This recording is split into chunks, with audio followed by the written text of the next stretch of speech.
Hi hello friends, uniform ಡ್ರೆಸ್ಸಸ್ಗೆ ನಾವು collar neck ಇಟ್ಟು stitch ಮಾಡಿದಾಗ ಫ್ರಂಟಲ್ಲಿ ನಾವು ಈ ರೀತಿ ವಿ ಕಟ್ಟಲ್ಲಿ ಪ್ಲಾಂಕೆಟ್ ಅನ್ನೋದು ಕೊಡ್ತೀವಿ.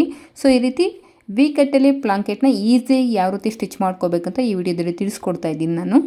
ಫಸ್ಟ್ ನಾವು ಫ್ರಂಟ್ ಪಾರ್ಟ್ ಚೂಡಿದಾರ್ ಪಾರ್ಟ್ ಅನ್ನೋದು ತೊಗೊಂಡು ಅದನ್ನು ಮಿಡ್ಲ್ಗೆ ಈ ರೀತಿ ಈಕ್ವಲ್ ಆಗಿ ಫೋಲ್ಡ್ ಮಾಡ್ಕೋಬೇಕು.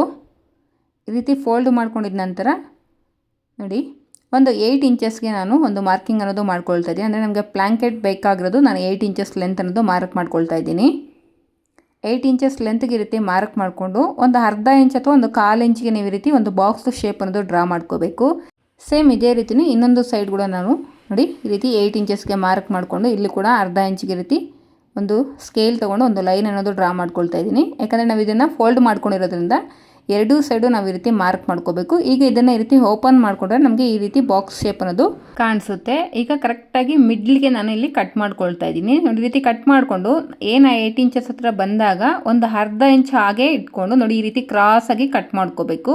ಈಗ ಪ್ಲಾಂಕೆಟ್ನ ಸ್ಟಿಚ್ ಮಾಡೋದಕ್ಕೆ ನಾನು 3 ಇಂಚಸ್ ಬಿಡ್ತಿರೋ ಥರ ಸ್ಟ್ರೈಟಾಗಿ ಒಂದು 20 ಇಂಚಸ್ ಇರೋ ಥರ ಲೆಂತು 20 ಇಂಚಸ್ಸು ಬಿಡ್ತು ಬಂದು 3 ಇಂಚಸ್ ಇರೋ ಥರ ಈ ರೀತಿ ಒಂದು ಪೀಸ್ ಅನ್ನೋದು ಕಟ್ ಮಾಡ್ಕೊಂಡಿದ್ದೀನಿ.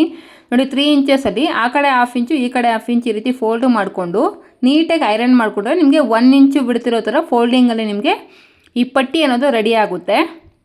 ಈಗ ಈ ಪಟ್ಟಿನ ಯೂಸ್ ಮಾಡಿಕೊಂಡು ನಾವು ಪ್ಲಾಂಕೆಟ್ ಅನ್ನೋದು ಸ್ಟಿಚ್ ಮಾಡಬೇಕು. ಈಗ ನಾವೇನು ಡ್ರೆಸ್ಸಲ್ಲಿ ಮಿಡ್ಲ್ಗೆ ಕಟ್ ಮಾಡ್ಕೊಂಡಿದ್ದೀವಲ್ವ ನೋಡಿ ಈ ಪಟ್ಟಿ ಅನ್ನೋದು ಈ ರೀತಿ ಮಿಡ್ಲಲ್ಲಿ ಓಪನ್ ಮಾಡಿಕೊಂಡು ಅದರೊಳಗಡೆ ನಾವು ಡ್ರೆಸ್ದು ಈ ರೀತಿ ಏನು ಕಟ್ ಮಾಡಿರೋ ಪೀಸ್ ಇರುತ್ತೋ ಅದನ್ನು ಪ್ಲೇಸ್ ಮಾಡಿಕೊಂಡು ನಾವೇನು 1/2 ಇಂಚಿಗೆ ಒಂದು ಮಾರ್ಜಿನ್ ಅನ್ನೋದು ಲೈನ್ ಹಾಕ್ಕೊಂಡಿದ್ದೀವೋ ಆ ಲೈನ್ ಮೇಲೇ ಸ್ಟಿಚ್ ಬರೋ ಥರ ಈ ಪಟ್ಟಿ ಅನ್ನೋದು ಸ್ಟಿಚ್ ಮಾಡ್ಕೊತಾ ಹೋಗಬೇಕು.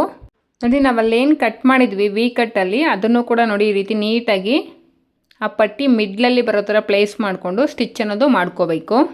1/2 ಇಂಚ್ ಮಾರ್ಜಿನ್ಗೆ ನಾವೇನು ಆ ಲೈನ್ ಅನ್ನೋದು ಡ್ರಾ ಮಾಡ್ಕೊಂಡಿದ್ದೀವೋ ಆ ಲೈನ್ ಮೇಲೇ ಈ ಪಟ್ಟಿ ಅನ್ನೋದು ಪ್ಲೇಸ್ ಮಾಡಿಕೊಂಡು ನೀಟಾಗಿ ಸ್ಟಿಚ್ ಮಾಡಿಕೊಂಡ್ರೆ ನಿಮಗೆ ಪ್ಲಾಂಕೆಟ್ ಅನ್ನೋದು ಎರಡೂ ಸೈಡು ಈಕ್ವಲ್ ಆಗಿ ರೆಡಿ ಆಗುತ್ತೆ. ಯಾರಿಗೆಲ್ಲ ಪ್ಲಾಂಕೆಟ್ನ ಸ್ಟಿಚ್ ಮಾಡ್ಕೊಳ್ಳೋದಕ್ಕೆ ಕಷ್ಟ ಆಗುತ್ತೋ ಅವ್ರು ಈ ಮೆಥಡ್ನ ಫಾಲೋ ಮಾಡ್ಕೋಬೋದು. ಈ ಪ್ಲಾಂಕೆಟ್ಗೆ ಎಡ್ಜಲ್ಲಿ ನಮಗೆ ವಿ ಶೇಪ್ ಅನ್ನೋದು ಬರಬೇಕು. ಸೊ ಆ ರೀತಿ ವಿ ಶೇಪ್ ಬರಬೇಕಂದ್ರೆ ನಾವು ಆ ಪ್ಲಾಂಕೆಟ್ನ ಯಾವ ರೀತಿ ಫೋಲ್ಡ್ ಮಾಡ್ಕೊಳ್ತಾ ಇದ್ದೀನಿ ಅಂತ ಒಂದು ಸಲ ನೀಟಾಗಿ ಅಬ್ಸರ್ವ್ ಮಾಡಿ. ನೋಡಿ ಈ ರೀತಿ ಫೋಲ್ಡ್ ಮಾಡಿಕೊಂಡ್ರೆ ನಿಮಗೆ ವಿ ಶೇಪ್ ಅನ್ನೋದು ಕರೆಕ್ಟಾಗಿ ಸಿಗುತ್ತೆ. ಬಿಗಿನರ್ಸ್ಗೆ ಸ್ವಲ್ಪ ಕಷ್ಟ ಆಗ್ಬೋದು, ಬಟ್ ಟ್ರೈ ಮಾಡಿ, ಖಂಡಿತವಾಗ್ಲೂ ಈಸಿಯಾಗಿ ನೀವು ಈ ರೀತಿ ವಿ ಶೇಪಲ್ಲಿ ಪ್ಲಾಂಕೆಟ್ ಅನ್ನೋದು ಸ್ಟಿಚ್ ಮಾಡ್ಕೋಬೋದು. ನೋಡಿ ಈಗ 2 ಇಂಚಸ್ ಹತ್ತಿರಗೆ ಈ ರೀತಿ ಒಂದು ಮಾರ್ಕ್ ಮಾಡಿಕೊಂಡು ಅಲ್ಲಿಂದ ನಾವು ಈ ರೀತಿ ವಿ ಶೇಪ್ ಏನಿದೆಯೋ ಹಾಗೆ ನೀಟಾಗಿ ಸ್ಟಿಚ್ ಹಾಕ್ಕೊಂಡು ಆ 2 ಇಂಚಸ್ ಹತ್ತಿರಗೆ ನಾವು ಈ ಪ್ಲಾಂಕೆಟ್ ಅನ್ನೋದು ಕ್ಲೋಸ್ ಮಾಡ್ಕೋಬೇಕು. ಈ ವಿಡಿಯೋ ನಿಮಗೆ ಯೂಸ್ಫುಲ್ ಆಗಿದ್ರೆ ವಿಡಿಯೋಗೊಂದು ಲೈಕ್ ಮಾಡಿ. ಯಾರಾದರೂ ಹೊಸದಾಗಿ ವಿಡಿಯೋನ ನೋಡ್ತಾ ಇದ್ದರೆ ಪ್ಲೀಸ್ ನನ್ನ ಪೇಜನ್ನು ಫಾಲೋ ಮಾಡಿಕೊಂಡು ವಿಡಿಯೋನ ನೋಡಿ. ರಫ್ ಸ್ಟಿಚ್ ಹಾಕ್ಕೊಂಡು ಈಗ ಸ್ಟಿಚ್ ಅನ್ನೋದು ಕಂಪ್ಲೀಟ್ ಮಾಡ್ಕೊಳ್ಳಿ.